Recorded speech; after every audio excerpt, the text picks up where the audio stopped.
ਸਤਿ ਸ਼੍ਰੀ ਅਕਾਲ ਜੀ। ਦੇਸ਼ ਪ੍ਰਦੇਸ਼ ਲਾਈਵ ਦੇਖ ਰਹੇ ਸਾਰੇ ਦਰਸ਼ਕਾਂ ਦਾ ਬਹੁਤ ਬਹੁਤ ਸਵਾਗਤ। ਬਹੁਤ ਹੀ ਖਾਸ ਸ਼ੋਅ ਹੈ ਜੀ ਅੱਜ ਉਹਨਾਂ ਲਈ ਜਿਹੜੇ ਯੂਕੇ ਜਾਣਾ ਚਾਹੁੰਦੇ ਨੇ। ਯੂਕੇ ਨੂੰ ਲੈ ਕੇ ਜਿੰਨੀ ਖੁਸ਼ਖਬਰੀਆਂ ਆ ਰਹੀਆਂ, ਵੀਜ਼ਾਸ ਆ ਰਹੇ ਆ, ਉਹਨੇ ਕੁਝ ਬੱਚੇ ਕਨਫਿਊਜ਼ ਵੀ ਨੇ ਵੀ ਹੁਣ ਜੇ ਅਪਲਾਈ ਕਰੀਏ ਕਿਹੜੇ ਇਨਟੇਕ ਦੇ ਵਿੱਚ ਕਰ ਪਾਵਾਂਗੇ, ਵੀਜ਼ਾਸ ਕਿਹਨਾਂ ਨੂੰ ਮਿਲ ਰਹੇ ਹੈ ਕਿਹਨਾਂ ਨੂੰ ਨਹੀਂ। ਦੂਜੀ ਕਨਫਿਊਜ਼ਨ ਦਾ ਕਾਰਨ ਹੈ ਜਿਹੜਾ ਅੱਜ ਐਡਵਰਟਾਈਜ਼ਮੈਂਟ ਦੇ ਵਿੱਚ ਇੱਕ ਮੁੱਦਾ ਬਣਿਆ ਹੋਇਆ ਵੀ ਘੱਟ ਪਰਸੈਂਟੇਜ ਹੈ ਵਿਦ 40% 50% ਉਹ ਵੀ ਜਾ ਪਾਉਣਗੇ।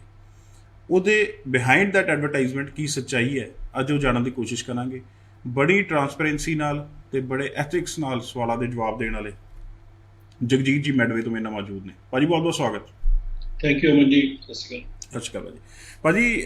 ਸ਼ੁਰੂਆਤ ਕਰ ਲਈਏ ਆਪਾਂ ਐਡਵਰਟਾਈਜ਼ਮੈਂਟ ਤੋਂ। ਜਿਵੇਂ ਅੱਜ ਹੋ ਰਿਹਾ ਯੂਕੇ ਪ੍ਰਮੋਟ ਡਿਊ ਟੂ ਜਿਹੜੇ ਆਹ ਵੀਜ਼ਾਸ ਆ ਰਹੇ ਆ, ਠੀਕ ਦੇਖਦੇ ਹੋ ਸਾਰੀ ਐਡਵਰਟਾਈਜ਼ਮੈਂਟ ਨੂੰ ਵੀ ਠੀਕ ਹੋ ਰਹੀ ਹੈ ਪ੍ਰੋਪਰਲੀ, ਜੋ ਹੈਗਾ ਉਹ ਸੱਚਾਈ ਹੈ ਐਡਵਰਟਾਈਜ਼ਮੈਂਟ 'ਚ ਹੋ ਰਹੀ ਹੈ? ਅਮਨ ਜੀ, ਮੈਂ ਸਟਾਰਟ ਕਰਾਂਗਾ ਇਸ ਗੱਲ ਤੋਂ ਕਿ ਯੂਕੇ ਨੂੰ ਇਹੋ ਜਿਹਾ ਪ੍ਰਪੋਜ਼ ਕੀਤਾ ਜਾ ਰਿਹਾ ਕਿ ਇੱਕ ਤਰ੍ਹਾਂ ਨਾਲ ਇਹੋ ਜਿਹੀ ਡੈਸਟੀਨੇਸ਼ਨ ਆ ਜਿਹੜੇ ਬੱਚੇ ਦੇ ਕਿੱਥੇ ਵੀਜ਼ਾ ਨਹੀਂ ਹੋ ਸਕਦਾ, ਯੂਕੇ ਹੋ ਸਕਦਾ। But on the contrary UK ਇੱਕ ਇਹੋ ਜਿਹੀ ਡੈਸਟੀਨੇਸ਼ਨ ਆ, ਇੱਕ ਸਟੱਡੀ ਡੈਸਟੀਨੇਸ਼ਨ ਆ ਜੋ ਕਿ ਤੁਸੀਂ ਪੰਜਾਬ ਤੋਂ ਜਾਂ ਹਰਿਆਣਾ ਸਾਡੇ ਇਸ ਬੈਲਟ ਤੋਂ ਅਗਰ ਬਾਹਰ ਜਾ ਕੇ ਤੁਸੀਂ ਅਗਰ ਦੇਖੋਗੇ, ਇਹ ਸਭ ਤੋਂ ਪ੍ਰੀਫਰਡ ਡੈਸਟੀਨੇਸ਼ਨ ਆ ਇਨ ਟਰਮਸ ਆਫ ਕੁਆਲਿਟੀ ਐਜੂਕੇਸ਼ਨ। ਬੱਚਾ ਯੂਕੇ ਪੜ੍ਹਨ, ਯੂਨੀਵਰਸਿਟੀਜ਼ ਤੇ ਪੜ੍ਹਨ ਜਾਂਦਾ ਹੈ ਕੁਆਲਿਟੀ ਐਜੂਕੇਸ਼ਨ ਲੈ ਕੇ ਆਪਣੇ ਆਪ ਨੂੰ ਇਸਟੈਬਲਿਸ਼ ਕਰਨ ਵਾਸਤੇ ਇਨ terms of further work visa ਲੈ ਕੇ ਜਾਂ ਇੰਡੀਆ ਵਿੱਚ ਆ ਕੇ ਬਹੁਤ ਅੱਛੀ ਕੰਪਨੀ ਵਿੱਚ ਜੌਬ ਕਰਨ ਵਾਸਤੇ। ਇਹ ਹਮੇਸ਼ਾ ਯੂਕੇ ਫਸਟ ਡੈਸਟੀਨੇਸ਼ਨ ਜਾਂ ਫਸਟ ਪ੍ਰੈਫਰੈਂਸ ਰਿਹਾ ਹੈ। ਅਸੀਂ ਕੀ ਕਰ ਰਹੇ ਹਾਂ, ਸਾਡੇ ਜਿਹੜੇ ਐਸੋਸੀਏਟਸ ਨੇ ਜਾਂ ਸਾਡੇ ਜਿਹੜੇ ਕਲੀਗਸ ਨੇ, ਮੈਂ ਕਹਾਂਗਾ ਜਿਹੜੇ ਹੋਰ ਏਜੰਟਸ ਹੈਗੇ ਨੇ, ਉਹ ਇਹਨੂੰ ਇਹੋ ਜਿਹਾ ਪ੍ਰਪੋਜ਼ ਕਰ ਰਹੇ ਨੇ। ਮੈਂ ਦੇਖਿਆ ਬਹੁਤ ਸਾਰੀ ਐਡਵਰਟੀਜ਼ਮੈਂਟ ਆ ਰਹੀ ਹੈ ਜਿਹਦੇ 'ਚ ਕਹਿ ਰਹੇ 40% ਤੇ ਤੁਸੀਂ ਯੂਕੇ ਜਾ ਸਕਦੇ ਹੋ, 50% ਤੇ ਤੁਸੀਂ ਮਾਸਟਰਸ ਉੱਥੇ ਕਰ ਸਕਦੇ ਹੋ, ਵਿਦਆਊਟ ਆਇਲਸ ਤੁਸੀਂ ਉੱਥੇ ਕਰ ਸਕਦੇ ਹੋ, 5.5 ਜਾਂ 5 ਬੈਂਡ ਤੇ ਤੁਸੀਂ ਜਾ ਸਕਦੇ ਹੋ, ਫੀਸ ਆਫਟਰ ਵੀਜ਼ਾ ਲੈ ਸਕਦੇ ਹੋ, ਇਹ ਆਪਸ਼ਨ ਦੇ ਰਹੇ ਨੇ। ਤੇ ਸਾਰੇ ਨੂੰ ਮੈਂ ਜਿਹੜਾ ਇਹ ਡਿਸਕਾਰਡ ਕਰਾਂਗਾ, ਕਿਉਂਕਿ ਇਹ this is not a student visa. ਮੈਂ ਕਹਾਂਗਾ ਐਡਵਰਟੀਜ਼ਮੈਂਟ, ਇਹ ਜਿਹੜੀ ਐਡਵਰਟੀਜ਼ਮੈਂਟ ਆ ਬੇਸਿਕਲੀ ਹੈ ਬੱਚਿਆਂ ਨੂੰ ਗੁੰਮਰਾਹ ਕਰਨ ਦੀ ਐਡਵਰਟੀਜ਼ਮੈਂਟ ਆ। ਔਰ ਇੱਕ ਤਰ੍ਹਾਂ ਨਾਲ ਇੱਕ ਪਹੁੰਚ ਜਿਹੜਾ ਇੱਕ ਟਰੈਵਲ ਏਜੰਟ ਕਰਦਾ ਹੈ ਜਾਂ ਜਿਹੜਾ ਹੁੰਦਾ ਹੈ, ਉਹ ਸਟੂਡੈਂਟ ਵੀਜ਼ਾ ਏਜੰਟ ਨਹੀਂ ਹੋ ਸਕਦਾ। ਉਹ ਬੇਸਿਕਲੀ ਹੋਏਗਾ ਟਰੈਵਲ ਏਜੰਟ ਹੋਏਗਾ ਜਿਹੜਾ ਕਿ ਇਹ ਕਹਿ ਰਿਹਾ ਕਿ ਤੁਸੀਂ ਜਾ ਸਕਦੇ ਹੋ ਕੈਨੇਡਾ, ਸੌਰੀ ਯੂਕੇ। ਪਹੁੰਚ ਕਹਿ ਰਿਹਾ ਕਿ ਤੁਸੀਂ ਪਹੁੰਚ ਤੁਸੀਂ ਉਹ ਏਜੰਟ ਇਹ ਨਹੀਂ ਕਹਿ ਰਿਹਾ ਕਿ ਤੁਸੀਂ ਇੱਥੇ ਜਾ ਕੇ ਇਹ ਪੜ੍ਹਨਾ, ਇਸ ਯੂਨੀਵਰਸਿਟੀ ਤੁਹਾਨੂੰ ਇਹ ਵਾਲੀ ਓਪਰਚੁਨਿਟੀ ਦੇ ਰਹੀ ਹੈ ਜਾਂ ਇਹਦੇ ਬਾਅਦ ਤੁਹਾਡਾ ਫਰਦਰ ਸਕੋਪ ਕੀ ਆ, ਇਹ ਕੋਰਸ ਜਿਹੜਾ ਤੁਸੀਂ ਲੈ ਰਹੇ ਹੋ ਇਹ ਤੁਹਾਡੇ ਪੁਰਾਣੇ ਬੈਕਗ੍ਰਾਉਂਡ ਨਾਲ ਕਿਵੇਂ ਰਿਲੇਵੈਂਟ ਆ, ਫਰਦਰ ਜੌਬ ਓਪਰਚੁਨਿਟੀਜ਼ ਕਿਵੇਂ ਯੂਕੇ 'ਚ ਆ, ਕਿਹੜੀ ਸਿਟੀ ਤੇ ਕਿੰਨੀ ਜੌਬ ਓਪਰਚੁਨਿਟੀ ਆ, ਇਹ ਸਭ ਦੇ ਬਾਰੇ ਕੋਈ ਵੀ ਚਰਚਾ ਨਹੀਂ ਹੁੰਦੀ, ਨਾ ਹੀ ਬੱਚਿਆਂ ਨੂੰ ਕੋਈ ਅਵੇਅਰਨੈਸ ਦੀ ਜਾਂਦੀ ਹੈ। ਤਾਂ ਮੈਂ ਇਹ ਸਾਰੀ ਚੀਜ਼ ਦਾ ਮਤਲਬ ਅਗੇਂਸਟ ਹੈਗਾ। ਨਿਊਜ਼ੀਲੈਂਡ ਵੀ ਅਸੀਂ ਜਦੋਂ ਪ੍ਰਮੋਟ ਕਰਦੇ ਸੀ ਜਾਂ ਹੁਣ ਵੀ ਪ੍ਰਮੋਟ ਕਰਦੇ ਹਾਂ, ਉਹ ਇੱਕ ਪ੍ਰੋਪਰ ਤਰੀਕੇ ਨਾਲ ਕਰਦੇ, ਐਥਿਕਸ ਨਾਲ ਕਰਦੇ, ਜਿਵੇਂ ਤੁਸੀਂ ਇੰਟਰੋਡਿਊਸ ਕੀਤਾ ਹੈ। ਯੂਕੇ ਵੀ ਅਸੀਂ ਉਸੇ ਤਰੀਕੇ ਨਾਲ ਕਰ ਰਹੇ ਨੇ। ਮੈਡਵੇ ਦਾ ਮੇਨ ਐਡਵਾਂਟੇਜ ਅਮਨ ਜੀ ਦੁਬਾਰਾ ਦੱਸਣਾ ਚਾਹਾਂਗਾ ਜਿਹੜੇ ਸਟੂਡੈਂਟਸ ਜਾਂ ਪੈਰੈਂਟਸ ਜਿਹੜੇ ਜੁੜੇ ਹੋਏ ਨੇ ਇਸ ਲਾਈਵ ਟੈਲੀਕਾਸਟ ਤੇ, ਉਹ ਇਹ ਹੈ ਕਿ ਮੈਡਵੇ ਡਾਇਰੈਕਟਲੀ ਰਿਪਰੈਜ਼ੈਂਟ ਕਰਦਾ ਬਹੁਤ ਸਾਰੀ ਯੂਨੀਵਰਸਿਟੀਜ਼। ਸਾਡੇ ਕੋਲ ਯੂਨੀਵਰਸਿਟੀਜ਼ ਹਰ ਸਿਟੀ ਤੇ ਆਲਮੋਸਟ ਅਵੇਲੇਬਲ ਆ। ਤੁਸੀਂ ਸਾਨੂੰ ਕੰਟੈਕਟ ਕਰ ਸਕਦੇ ਹੋ। ਅਜੇ ਵੀ ਉਹ ਜਿਹੜੀ ਆਪਸ਼ਨ ਖੁੱਲਦੀ ਆ, ਉਹ ਅਕਤੂਬਰ ਦੀ ਆਪਸ਼ਨ ਕਈ ਯੂਨੀਵਰਸਿਟੀਜ਼ ਤੇ ਖੁੱਲ ਰਹੀ ਹੈ ਮਾਸਟਰਸ ਔਰ ਅੰਡਰ ਗ੍ਰੈਜੂਏਟ ਕੋਰਸ ਤੇ। ਸਾਡੇ ਨਾਲ ਕੰਟੈਕਟ ਕਰਕੇ ਆਪਣੀ ਪ੍ਰੋਫਾਈਲ ਜਿਹੜੀ ਹੈ ਡਿਸਕਸ ਕਰੋ ਤਾਂ ਕਿ ਤੁਹਾਨੂੰ ਐਗਜ਼ੈਕਟ ਸਿਨਾਰੀਓ ਪਤਾ ਲੱਗੇ। ਤੁਸੀਂ ਇਹ ਨਾ ਸੋਚੋ ਕਿ ਉੱਥੇ ਬੱਚਾ ਪਹੁੰਚ ਗਿਆ ਤਾਂ ਉੱਥੇ ਉਹ ਸੈਟਲਮੈਂਟ ਹੋ ਗਈ ਉਹਦੀ। ਇਹ ਨਹੀਂ ਹੋ ਸਕਦਾ ਯੂਕੇ ਵਿੱਚ। ਹਰ ਸਟੂਡੈਂਟ ਦੀ ਪ੍ਰੋਪਰ ਰਿਕਾਰਡ ਉੱਥੇ ਹੁੰਦਾ ਹੈ। ਅਗਰ ਬੱਚਾ ਉੱਥੇ ਇਨਰੋਲ ਨਹੀਂ ਕਰੇਗਾ ਤਾਂ ਇੰਡੀਆ ਵਾਪਸ ਉਹ ਆ ਜਾਏਗਾ। ਹਾਂਜੀ, ਪਹੁੰਚ ਮੁਹਿੰਮ 'ਚ ਇੱਕ ਹੁੰਦਾ, ਜਿਵੇਂ ਸੁਣਨ 'ਚ ਆ ਰਿਹਾ ਯੂਕੇ ਵੀ ਜਦੋਂ ਇੰਟਰਵਿਊ ਕਰਦਾ ਉੱਥੇ ਜਿਹੜੀ ਬਾਰਡਰ ਏਜੰਸੀ ਇਹਨਾਂ ਦੀ, ਉਹ ਵੀ ਬੱਚਿਆਂ ਨੂੰ ਜੇ ਪ੍ਰੋਪਰਲੀ ਨੌਲੇਜ ਨਾ ਹੋਵੇ, ਜੋ ਪੁੱਛ ਰਹੇ ਨੇ ਉਹ ਕਨਵਿੰਸ ਬੱਚੇ ਨਹੀਂ ਕਰ ਪਾਏ, ਸਹੀ ਸੈਟੀਸਫਾਈਡ ਆਨਸਰ ਨਹੀਂ ਦਿੱਤਾ, ਤੇ ਉਹ ਵੀ ਡਿਪੋਰਟ ਕਰ ਦਿੰਦੇ। ਡੈਫੀਨੇਟਲੀ ਅਮਨ ਜੀ, ਇਹ ਵੀ ਹੋ ਸਕਦਾ ਹੈ। ਇਹ ਸਭ ਏਜੰਟ ਦੱਸਦੇ ਨਹੀਂ ਆ। ਅਸੀਂ ਜਿਹੜਾ ਇੱਕ ਪ੍ਰੋਪਰ ਤਰੀਕੇ ਨਾਲ ਇਹ ਪ੍ਰਮੋਟ ਕਰਦੇ ਹਾਂ ਯੂਕੇ ਨੂੰ, ਜਿਹਦੇ ਵਿੱਚ ਸਾਡੀ ਇੰਟਰਵਿਊ ਦੀ ਅਲੱਗ ਟੀਮ ਹੈਗੀ ਹੈ, ਵੀਜ਼ਾ ਦੀ ਅਲੱਗ ਟੀਮ ਹੈਗੀ ਹੈ, ਕਾਉਂਸਲਿੰਗ ਦੀ ਅਲੱਗ ਟੀਮ ਹੈਗੀ ਹੈ। ਸਾਰੇ ਜਿਹੜੇ ਵੀਜ਼ਾਸ ਆ ਮੈਂ ਪਰਸਨਲ ਮੋਨੀਟਰ ਕਰਦਾ ਹਾਂ ਇੱਥੇ ਦਿੱਲੀ ਆਫਿਸ ਤੇ, ਔਰ ਪ੍ਰੋਪਰ ਮੈਨੇਜਰਸ ਜਿਹੜੇ ਆ ਹਰ ਸਟੂਡੈਂਟਸ ਨਾਲ ਡੀਲ ਕਰਦੇ ਨੇ। ਤੋ ਜਿਹੜਾ ਤੁਸੀਂ ਕਿਹਾ ਕਿ ਜਿਹੜਾ ਬੱਚੇ ਦੀ ਰਿਜੈਕਸ਼ਨ ਹੋ ਸਕਦੀ ਹੈ, ਉਹ ਯੂਕੇ ਬੀਏ ਬਾਰਡਰ ਏਜੰਸੀ ਜਿਹੜੀ ਆ ਉਹ ਏਅਰਪੋਰਟ ਤੇ ਵੀ ਕਰ ਸਕਦੀ ਹੈ। ਤੁਸੀਂ ਦਿੱਲੀ 에ਅਰਪੋਰਟ ਤੋਂ ਕ੍ਰਾਸ ਕਰਕੇ ਜਾ ਵੀ ਸਕਦੇ ਹੋ, ਲੇਕਿਨ ਹੀਥਰੋ 'ਚ ਜਾਂ ਮੈਨਚੈਸਟਰ ਤੇ ਜਾਂ ਬਰਮਿੰਘਮ 'ਚ ਜਦੋਂ ਤੁਸੀਂ ਉਤਰੋਗੇ ਉਦੋਂ ਵੀ ਤੁਹਾਡਾ ਰਿਪੋਰਟ ਤੁਹਾਨੂੰ ਕਰਾਇਆ ਜਾ ਸਕਦਾ ਹੈ। ਅਗਰ ਤੁਹਾਨੂੰ ਪ੍ਰੋਪਰ ਇਨਫੋਰਮੇਸ਼ਨ ਨਹੀਂ ਆਈ in terms of course, in terms of university, in terms of accommodation arrangement ਕੀ ਹੈ ਉੱਥੇ ਤੁਹਾਡੀ, ਜਿਵੇਂ 14 ਡੇਜ਼ ਦਾ ਕੁਆਰੰਟਾਈਨ ਦਾ ਤੁਸੀਂ ਅਕੋਮੋਡੇਸ਼ਨ ਅਰੇਂਜਮੈਂਟ ਕੀ ਕੀਤਾ ਹੈ, ਇਹ ਸਾਰੀ ਚੀਜ਼ਾਂ ਨੂੰ ਲੈ ਕੇ ਵੀ ਤੁਹਾਨੂੰ ਪ੍ਰੋਬਲਮ ਆ ਸਕਦੀ ਹੈ। ਆਪਾਂ ਇੱਥੇ ਵੀ ਗੱਲ ਕਰਾਂਗੇ, ਪਹਿਲੇ ਸਵਾਲ ਲੈ ਲੈਂਦੇ ਨਾਲ ਅੱਗੋਂ ਕੰਟੀਨਿਊ ਕਰੂੰਗਾ ਮੈਂ। ਹੈਲੋ, ਹਾਂਜੀ ਹੈਲੋ, ਸਤਿ ਸ਼੍ਰੀ ਅਕਾਲ ਮੈਮ। सत श्रीकाल सर, मेरा नाम मनप्रीत है। जी मनप्रीत जी। हाँ जी, मुझे यूके बारे पता करना सी। हाँ जी हाँ जी, पूछो जी। हाँ जी, मैं हिस्ट्री ऑनर्स की है और बाद में बीएड की है, और मैं मास्टर्स करना चाहती हूँ। हिस्ट्री ऑनर्स केड़े ईयर जी? 2013 to 17 सर। ओके, उस तो बाद तुसी आइल्स बीएड आइल्स मैंने हले नहीं की। ओके, 17 तो 20 ਹਾਂਜੀ। तक की किता? सर मैंने बीएड की है 2019 तक, और बाद मैं कुछ नहीं कर रही। 12th ਦੇ ਮਾਰਕਸ ਕੀ ਇਹਨਾਂ ਦੇ ਅਮਨ ਜੀ ਇੰਗਲਿਸ਼ ਵਿੱਚ? 12th ਦੇ ਕਿੰਨੇ ਮਾਰਕਸ ਹੈ ਜੀ ਤੁਹਾਡੇ? ਓਵਰਆਲ ਵੀ ਦੱਸ ਦਿਓ ਤੇ ਇੰਗਲਿਸ਼ ਵੀ ਦੱਸ ਦਿਓ ਜੀ। 12th सर मेरे 70% ने, तो इंग्लिश 75 ने। 70% ਭਾਜੀ, 75 ਇੰਗਲਿਸ਼। ਠੀਕ ਹੈ ਮਨਪ੍ਰੀਤ ਜੀ ਦਾ ਪ੍ਰੋਫਾਈਲ, ਮਨਪ੍ਰੀਤ ਕਾਲ ਜੋ ਕਰ ਰਹੀ ਹੈ ਨਾ, ਪ੍ਰੋਫਾਈਲ ਠੀਕ ਹੈ ਕੰਸੀਡਰਿੰਗ ਦ ਇੰਗਲਿਸ਼ ਮਾਰਕਸ ਜਿਹੜੇ 12th 'ਚ 12th 'ਚ ਅਗਰ 70% ਕਿਸੇ ਦੇ ਇੰਗਲਿਸ਼ ਮਾਰਕਸ ਹੈ, ਚਾਹੇ ਉਹ ਰੀਜਨਲ ਬੋਰਡ ਹੋਏ, ਚਾਹੇ ਉਹ ਸੈਂਟਰਲ ਬੋਰਡ ਹੋਏ ਜਾਂ ਸੀਬੀਐਸਈ ਆਈਸੀਸੀ, ਜਿਵੇਂ ਬਹੁਤ ਸਾਰੀ ਯੂਨੀਵਰਸਿਟੀਜ਼ ਯੂਕੇ ਦੀ ਇਸ ਟਾਈਮ ਆਇਲਸ ਨੂੰ ਐਗਜ਼ੈਂਪਟ ਕਰਦੀਆਂ। ਆਇਲਸ ਪੀਟੀ ਹੈ ਜਿਹੜੇ ਲੈਂਗੁਏਜ ਟੈਸਟ ਕਰਦੇ ਨੇ ਉਹਨਾਂ ਨੂੰ ਐਗਜ਼ੈਂਪਟ ਕਰਦੀਆਂ, ਤੇ ਇਹਨਾਂ ਦਾ ਪ੍ਰੋਫਾਈਲ ਜਿਹੜਾ ਹੈ ਮੀਟ ਕਰਦਾ ਹੈ ਰਿਕੁਆਇਰਮੈਂਟ। ਮਾਸਟਰਸ ਕੋਰਸ ਵਾਸਤੇ ਜਾ ਸਕਦੇ ਨੇ ਯੂਕੇ ਵਿੱਚ।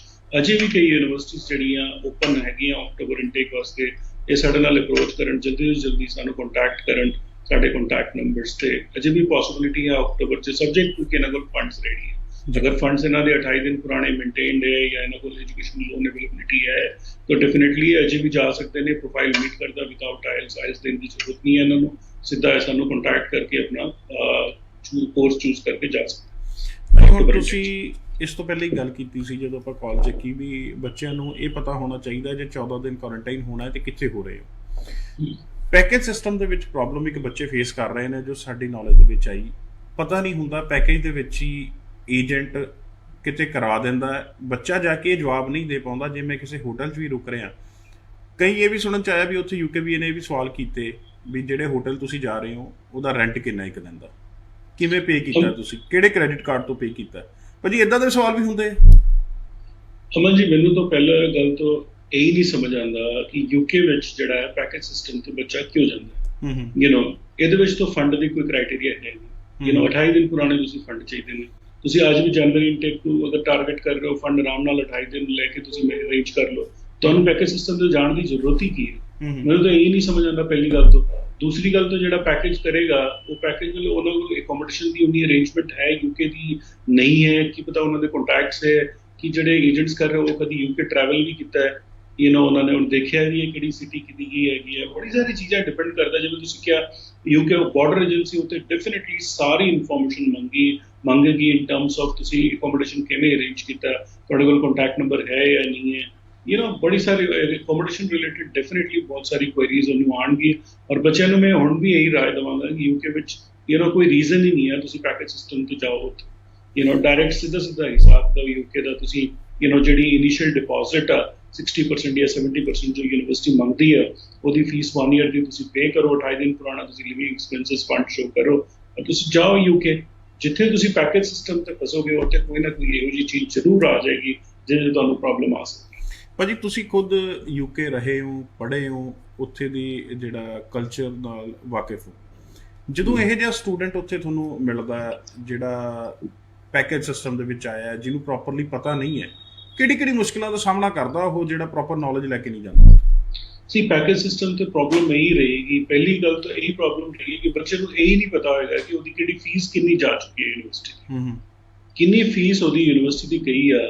ਇਹ ਸਭ ਤੋਂ ਵੱਡੀ ਪ੍ਰੋਬਲਮ ਰਹੇਗੀ ਕਿਉਂਕਿ ਅਗਰ ਉਹਨੇ ਫਸਟ ਸੈਮੈਸਟਰ ਦੀ ਫੀਸ ਪੇ ਕੀਤੀ ਹੈ ਤਾਂ ਯੂਨੀਵਰਸਿਟੀ ਜਾਂਦੇ ਹੀ ਉਹਨੂੰ 2 ਮਹੀਨੇ 'ਚ ਜਾਂ 1 ਮਹੀਨੇ 'ਚ ਉਹਨੂੰ ਸੈਕੰਡ ਸੈਮੈਸਟਰ ਦੀ ਫੀਸ ਮੰਗਣਾ ਸ਼ੁਰੂ ਕਰ ਦੇਣਗੇ। ਤਾਂ ਬੱਚਿਆਂ ਨੂੰ ਪੈਕੇਜ ਸਿਸਟਮ ਤੇ ਇਹੀ ਨਹੀਂ ਅਵੇਅਰ ਹੁੰਦਾ। ਦੂਸਰਾ ਉਹਨਾਂ ਨੂੰ ਅਕੋਮੋਡੇਸ਼ਨ ਵੀ ਅਵੇਅਰ ਨਹੀਂ ਹੁੰਦਾ ਉਹਦੇ ਵਿੱਚ। ਔਰ ਪੈਕੇਜ ਸਿਸਟਮ ਤੇ ਹੋਰ ਇੱਕ ਚੀਜ਼ ਹੈ ਇਹੀ ਯੂਨੀਵਰਸਿਟੀ ਇਹੋ ਜਿਹੀ ਯੂਨੀਵਰਸਿਟੀ ਦੇ ਜਾਂਦੀ ਜਿਹਦੀ ਘੱਟ ਫੀਸ ਜਿਹਦੇ 'ਚ ਅੱਗੇ ਫਰਦਰ ਸਕੋਪ ਨਾ ਹੋਏ, ਜਾਂ ਕੋਰਸ ਇਹੋ ਜਿਹਾ ਦਿੱਤਾ ਜਾਂਦਾ ਜਿਹੜਾ ਕਿ ਮੈਚ ਨਾ ਹੋਏ ਪ੍ਰੀਵੀਅਸ ਕੁਆਲੀਫਿਕੇਸ਼ਨ ਤੇ, ਕਿਉਂਕਿ ਪੈਕੇਜ ਸਿਸਟਮ ਤੇ ਤਾਂ ਉਹੀ ਏਜੰਟ ਕਰਦਾ ਹੈ ਜਿਹਦੇ ਵਿੱਚ ਉਹਨਾਂ ਦੀ ਕੋਈ ਸੈਟਿੰਗ ਹੁੰਦੀ, ਸੈਟਿੰਗ ਤਾਂ ਨਹੀਂ ਕਵਾਂਗਾ, ਜਾਂ ਘੱਟ ਫੀਸ ਵਾਲੀ ਹੋਏਗੀ, ਜਾਂ ਕੋਈ ਕੋਰਸ ਪਰਟੀਕੁਲਰ ਉਹਨਾਂ ਨੂੰ ਪ੍ਰਮੋਟ ਕਰਦਾ ਹੋਏਗਾ ਜਿਹਦੇ ਵਿੱਚ ਉਹਨਾਂ ਨੂੰ ਜ਼ਿਆਦਾ ਫਾਇਦਾ ਹੋਵੇ। ਉਹ ਬੱਚੇ ਦੀ ਫਾਇਦੇ ਦੀ ਜਗ੍ਹਾ ਆਪਣਾ ਫਾਇਦਾ ਸੋਚਣਗੇ ਕਿ ਮੈਨੂੰ ਕਿੰਨਾ ਬਚੇਗਾ।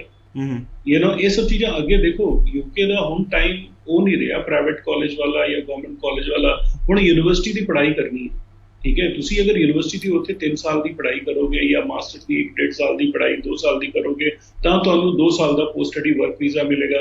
ਉਹਦੇ ਬਾਅਦ ਤੁਸੀਂ ਐਲੀਜੀਬਲ ਹੋਗੇ ਗ੍ਰੈਜੂਏਟ ਵਰਕ ਵੀਜ਼ਾ ਤੇ, ਜਿਹਦੇ 'ਚ ਅਗਰ ਤੁਹਾਡੇ ਮੀਟ ਕਰਦਾ ਕ੍ਰਾਈਟੇਰੀਆ ਐਨੂਅਲ ਸੈਲਰੀ ਵਗੈਰਾ, ਤੁਸੀਂ ਫਰਦਰ ਪ੍ਰੋਸੈਸ ਕਰ ਸਕਦੇ ਹੋ ਆਪਣੇ ਵਰਕ ਵੀਜ਼ਾ ਨੂੰ, ਜਾਂ ਫਰਦਰ ਆਪਣਾ ਇਮੀਗ੍ਰੇਸ਼ਨ ਵਾਸਤੇ ਦੇਖ ਸਕਦੇ ਹੋ ਗ੍ਰੀਨ ਕਾਰਡ ਵਾਸਤੇ।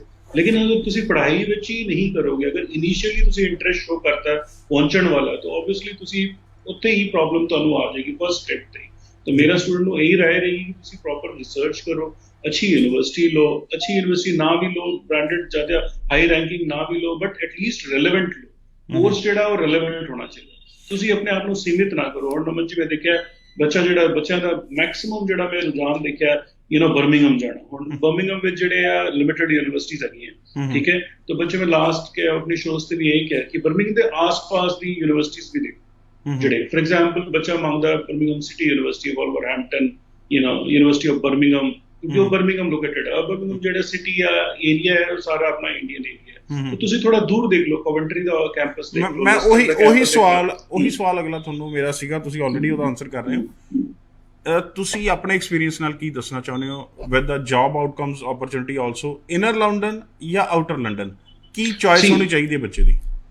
ਜਿਵੇਂ ਬਾਕੀ ਕੰਟਰੀਆਂ ਦਾ ਵੀ ਰੁਝਾਨ ਅੱਜ ਕੱਲ੍ਹ ਤੁਸੀਂ ਦੇਖਿਆ ਹੋਵੇਗਾ, ਚਾਹੇ ਨਿਊਜ਼ੀਲੈਂਡ ਹੋਏ, ਆਸਟ੍ਰੇਲੀਆ ਹੋਏ, ਕੈਨੇਡਾ ਹੋਏ, ਉਹ ਪ੍ਰਮੋਟ ਕਰਦੇ ਨੇ ਰੀਜਨਸ ਜਿਹੜਾ ਆਊਟ ਆਫ ਜਿਹੜੇ ਕਰਾਊਡਡ ਆਲਰੇਡੀ ਹੈਗੇ, ਰੀਜਨਲ ਏਰੀਆਜ਼ ਕਹਿ ਰਹੀ ਹੈ, ਰੀਜਨਲ ਏਰੀਆਜ਼ ਕਹਿ ਰਹੇ। ਫॉर एग्जांपल ਹੁਣ ਕੈਨੇਡਾ ਹੈ, ਉਹ ਇਹ ਕਹਿੰਦਾ ਕਿ ਟੋਰਾਂਟੋ ਵੈਂਕੂਵਰ ਤੋਂ ਬਾਹਰ ਨਿਕਲੋ, ਤੁਸੀਂ ਕਿਊਬੈਕ ਚਲੇ ਜਾਓ ਜਾਂ ਅਲਬਰਟਾ ਚਲੇ ਜਾਓ, ਐਟਲਾਂਟਿਕ ਚਲੇ ਜਾਓ, ਆਸ-ਪਾਸ ਦੀ ਸਿਟੀਜ਼ ਟੋਰਾਂਟੋ ਤੇ ਚਲੇ ਜਾਓ, ਤਾਂ ਤੁਹਾਡੇ ਚਾਂਸਸ ਜ਼ਿਆਦਾ ਹੈ। ਆਸਟ੍ਰੇਲੀਆ ਜਿਵੇਂ ਕਹਿੰਦਾ ਕਿ ਸਿਡਨੀ ਮੈਲਬਨ ਤੋਂ ਬਾਹਰ ਨਿਕਲੋ, ਹੋਰ ਜਗ੍ਹਾ ਜਾਓਗੇ ਤਾਂ ਤੁਹਾਨੂੰ ਹੋਰ ਐਕਸਟਰਾ ਪਰਮਿਟ। ਇਵੇਂ ਯੂਕੇ ਵੀ ਗ੍ਰੈਜੂਅਲੀ ਉਸ ਸਟਰੀਮ ਤੇ ਜ਼ਰੂਰ ਆਏਗਾ, ਬਟ ਹੁਣ ਵੀ ਮੈਂ ਆਪਣੇ ਐਕਸਪੀਰੀਅੰਸ ਜੋ ਮੈਂ ਰਿਹਾ ਇੰਨੇ ਸਾਲ ਯੂਕੇ ਵਿੱਚ, ਉਹਦੇ ਵਿੱਚ ਇਹੀ ਕਹਿਣਾ ਚਾਹਾਂਗਾ, ਯੂਕੇ ਸਿਰਫ ਲੰਡਨ ਤੱਕ ਸੀਮਿਤ ਨਹੀਂ ਹੈ, ਬਰਮਿੰਗਮ ਤੱਕ ਸੀਮਿਤ ਨਹੀਂ ਹੈ, ਲੀਡਸ ਤੱਕ ਸੀਮਿਤ ਨਹੀਂ ਹੈ, ਮੈਨਚੈਸਟਰ ਤੱਕ ਨਹੀਂ ਹੈ।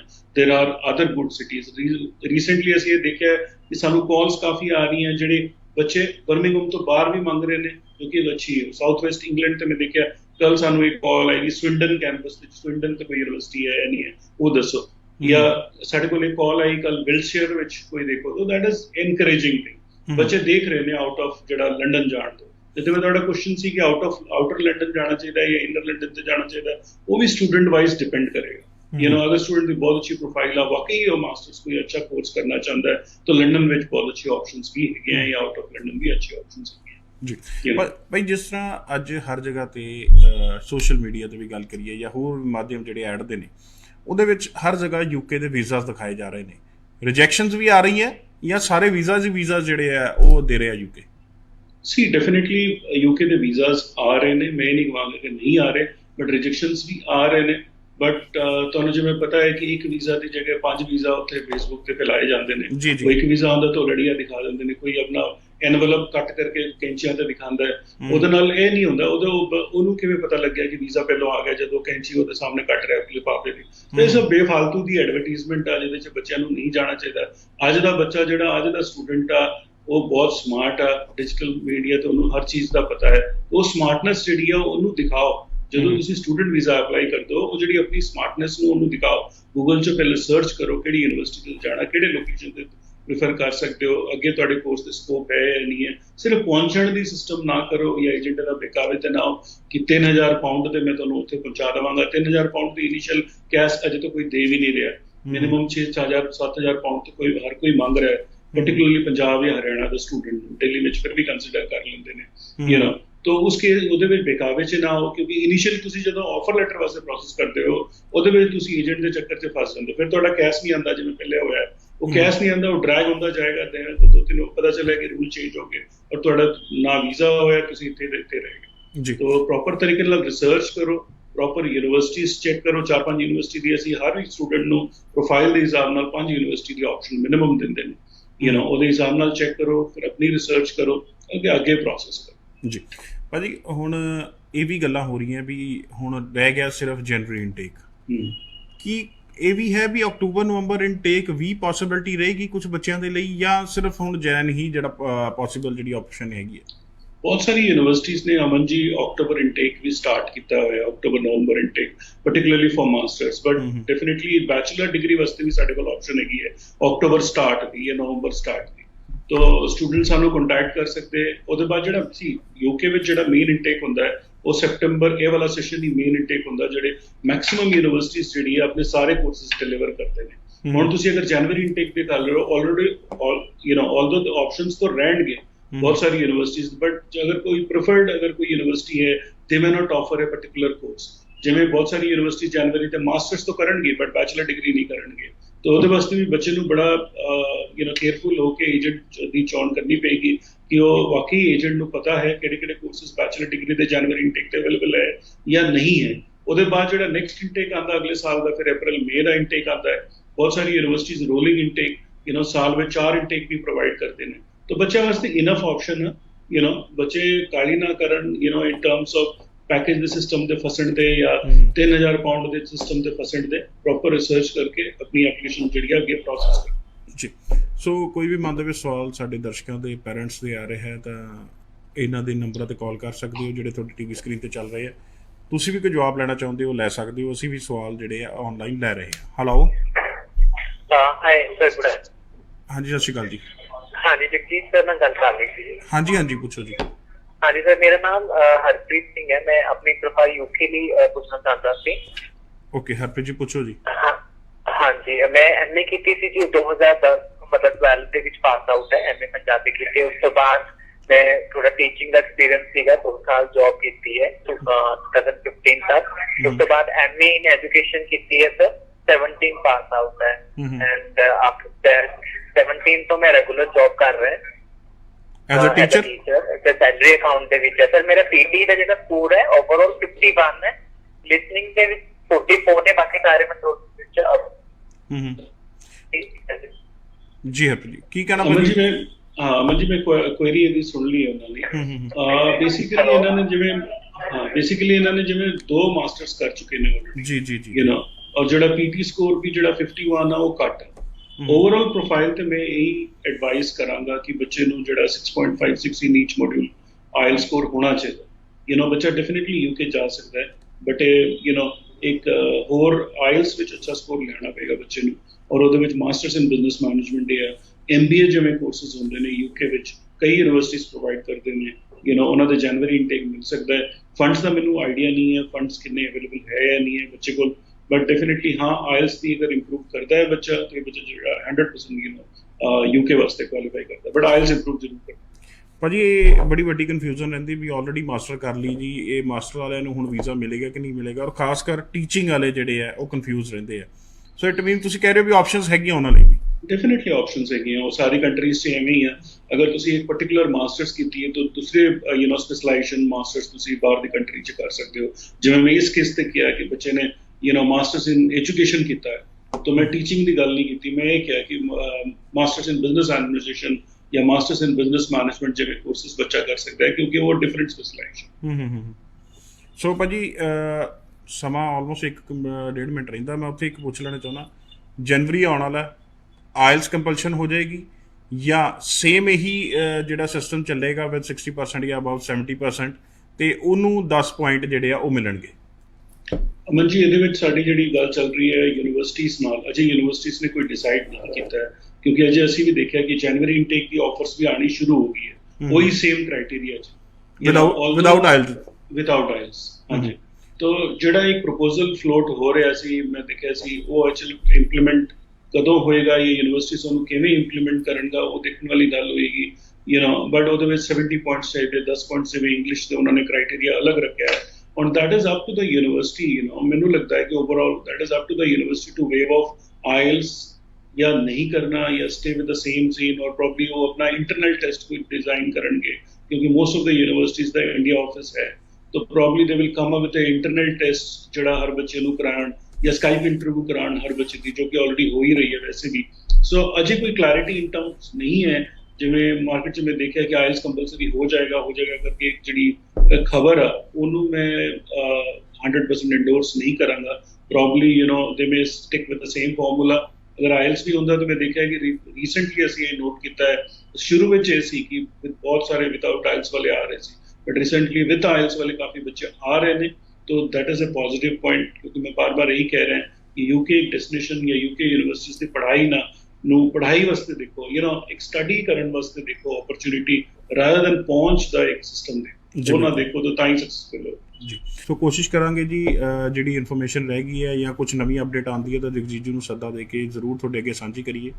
ਹੁਣ ਸ਼ੋਅ ਦਾ ਸਮਾਂ ਨਹੀਂ ਅਲਾਉ ਕਰ ਰਿਹਾ, ਬਟ ਜਗਜੀਤ ਭਾਜੀ ਸ਼ੋਅ 'ਚ ਆਉਣ ਲਈ ਬਹੁਤ ਬਹੁਤ ਧੰਨਵਾਦ। Thank you Aman ji. बस ਧੰਨਵਾਦ। ਸਾਰੇ ਦਰਸ਼ਕਾਂ ਦਾ। ਸ਼ੋਅ ਨੂੰ ਇੱਥੇ ਖਤਮ ਕਰਦੇ ਹਾਂ ਜੀ। ਦਿਓ ਇਜਾਜ਼ਤ। ਸਤਿ ਸ਼੍ਰੀ ਅਕਾਲ।